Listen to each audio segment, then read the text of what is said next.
de mencionar, Irma Carrión Lalangui y José Saavedra son mis compañeros de investigación. El título de nuestro tema de investigación fue Adaptación de la guía ABCDE de primeros auxilios psicológicos a un contexto virtual Perú 2022. Para poder entender la importancia de este tema de investigación, tendría que explicar lo siguiente. Como han escuchado, yo trabajo en una ONG, entonces suelo hacer intervenciones también de primeros auxilios psicológicos. En una ocasión tenía una beneficiaria, por así decirlo, que estaba pasando por un proceso de duelo. Yo había escuchado que estaba pasando por un proceso de duelo, entonces vino para poder conversar conmigo. Cuando me acercó para conversar conmigo, le hice pasar al espacio que tengo, una oficina, y en ese momento inmediatamente comenzó a llorar. Inmediatamente se puso a llorar. ¿Qué yo podía hacer en ese entonces? Solamente, en primera instancia, escuchar su llanto. Luego, cuando vi que se calmaba, le invité a tomar asiento. Luego le pude acercar un paño para que pueda secar sus lágrimas y posteriormente algo de agua para que pueda tomar. Ahora bien, cuando estuve en el programa Calma, Primeros Auxilios Psicológicos en Línea, he atendido muchos casos de personas que han pasado por duelo. Pero el contexto es totalmente otro al que se vive en un contexto presencial. La persona, la beneficiaria ingresa, podría tener su cámara encendida o no, por diferentes factores. Está pasando por un proceso de duelo y quizá no quiere encender su cámara. Yo no podría presionarla a que encienda su cámara. O en otros casos son personas que buscan atención de primeros auxilios psicológicos de regiones muy lejanas. Entonces, porque su conexión a internet no es lo suficientemente estable, únicamente entra con el micrófono activo. Pero viendo ya sea por video o escuchando su voz o el sonido que emite, sabes que está llorando. Ahora bien, ¿yo puedo acercarle un paño para que seque sus lágrimas o darle un vaso con agua? No. Yo no puedo hacer eso. ¿Por qué explico esto como introducción? Para que entiendan que el contexto en la presencialidad y en la virtualidad son cosas muy distintas. Muy distintas. Entonces, para hacer este tema de investigación con mis compañeros, vimos lo siguiente. La Organización Mundial de la Salud tiene una guía de intervención de primeros auxilios psicológicos. Pero cuando tú lo lees, está propiamente planteado para una intervención presencial. Te hablan de acercarte a la persona, de cierto movimiento físico que debes tener, o corporal, etc. Los protocolos del MINSA también son para un contexto presencial. Y los protocolos de intervención, que son el ABCDE, de primeros auxilios psicológicos, que es un protocolo realizado en la Universidad de Chile, también es un protocolo considerado para un contexto de uso presencial. Ahora bien, tú puedes leer esos protocolos y luego leer los principios de intervención en telepsicología e intentar manejar ambas cosas y en la práctica hacerlo útil, sí. Sí podrías, es muy cierto. Puedes leer las técnicas de intervención de primeros auxilios psicológicos, las formas de intervención en modalidad virtual y ejerces tu práctica de primeros auxilios psicológicos muy posiblemente de manera eficaz. Es muy posible. Pero como en psicología muchas veces se nos ha hablado, y las tres psicólogas que están aquí han sido mis docentes y nos hablan mucho de la importancia de la ética, de la objetividad de los trabajos, de lo teórico que deben ser los trabajos. Entendimos que era importante que los protocolos que se usen para intervención de primeros auxilios psicológicos en un contexto virtual estén juntamente diseñados para una intervención virtual. Entonces, sabemos que los primeros auxilios psicológicos son intervención en primera línea de apoyo. Ahora bien, la OMS o la OPS recomiendan el uso de los primeros auxilios psicológicos en la primera línea de ayuda. Por otro lado, tenemos las guías de práctica clínica, que en pocas palabras son un conjunto de protocolos y técnicas para diagnóstico o intervención. Las guías de intervención de primeros auxilios psicológicos están catalogados dentro de las guías de práctica clínica. ¿Por qué? Porque si bien no hacen diagnóstico, sí hacen intervención.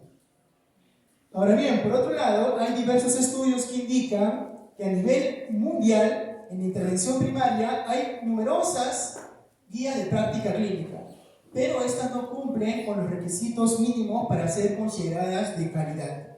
Lo mismo sucede en Perú. En Perú hay todo un esquema o un protocolo para diseñar guías de práctica clínica de calidad.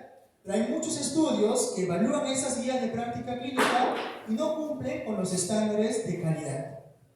Por lo tanto, tanto, es imprescindible considerar cuáles son los aspectos para considerar que una guía de práctica clínica va a ser de calidad. Uno de esos aspectos es que la guía esté adaptada a su contexto de uso.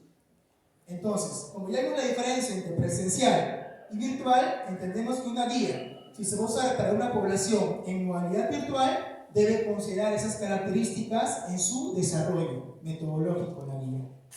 Por ese motivo concluimos que el manual ABCD de primeros auxilios psicológicos, que está diseñado para un contexto presencial, teníamos que adaptarlo a un contexto virtual. Ahora bien, ¿cómo hicimos este trabajo de adaptación? Hay diferentes metodologías de adaptación. Basándonos de esas metodologías de adaptación, es que hicimos el proceso para adaptar la guía. Pero es importante que después de adaptar la guía, tú puedas validar su contenido. El AGRI2, como pueden leer, es el instrumento internacionalmente utilizado para validación de contenidos de guía de práctica clínica. La gran mayoría de centros de salud a nivel mundial usa el AGRI2 para evaluar las guías de práctica clínica en cuanto a su contenido, si es un contenido de calidad.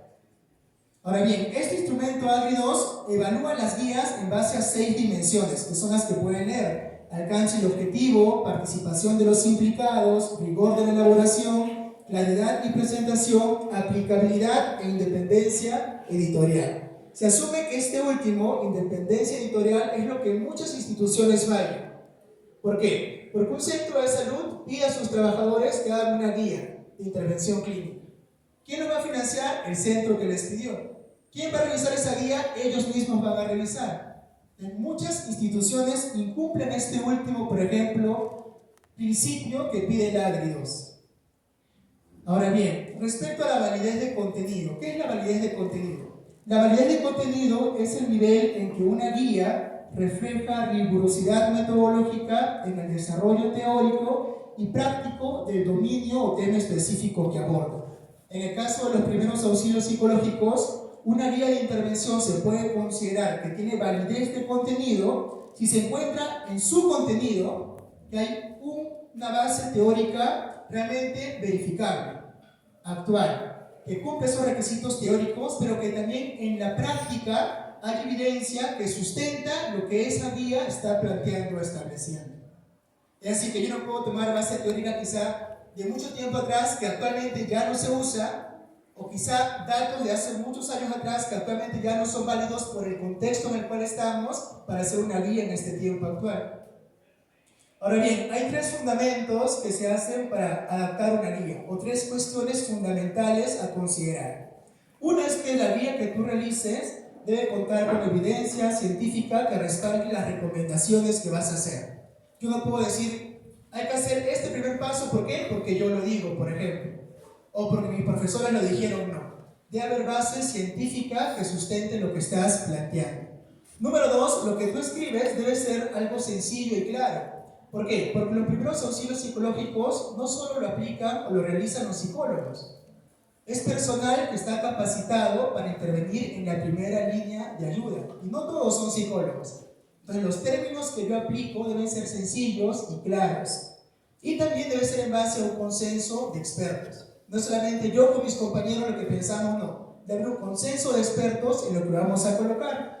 Y por último, repito, y es muy importante, que debe estar adaptada a su contexto de aplicación, a su población objetivo. Muy bien, con esto concluimos los resultados de nuestra investigación. Después de hacer la adaptación de la guía, nosotros enviamos esta guía adaptada a 5 evaluadores, 5 jueces expertos. Ninguno con relación con la universidad, ninguno. Todos ajenos a la universidad. Todos eran expertos en el área clínica, en intervención en crisis puntualmente. Ahora bien, lo particular es que no todos tenían amplia experiencia en intervención en virtualidad, porque ellos habían aprendido por el contexto de la pandemia acerca de la virtualidad y tenían en la práctica lo que debían hacer, pero tenían el conocimiento teórico de lo que se requería para una intervención en modalidad virtual. Y de esos 5 expertos, 2 eran justamente jueces expertos que tenían especialización en el área de investigación o desarrollo de instrumentos. Entonces, estos 5 evaluadores evaluaron nuestra adaptación y como pueden ver a las 6 dimensiones, que pueden ver en la parte derecha, todas dominios superan el 90% de aprobación. ¿Qué significa esto de superar el 90% de aprobación?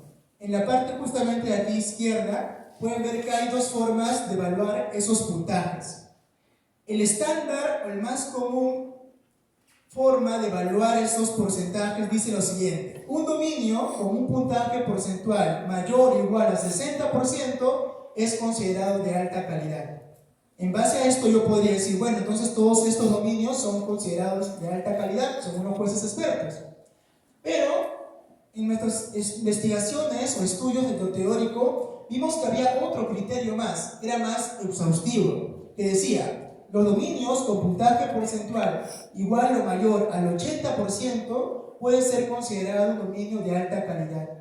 Entonces, para intentar ser totalmente objetivos con nuestra investigación, también adoptamos ese principio del 80%.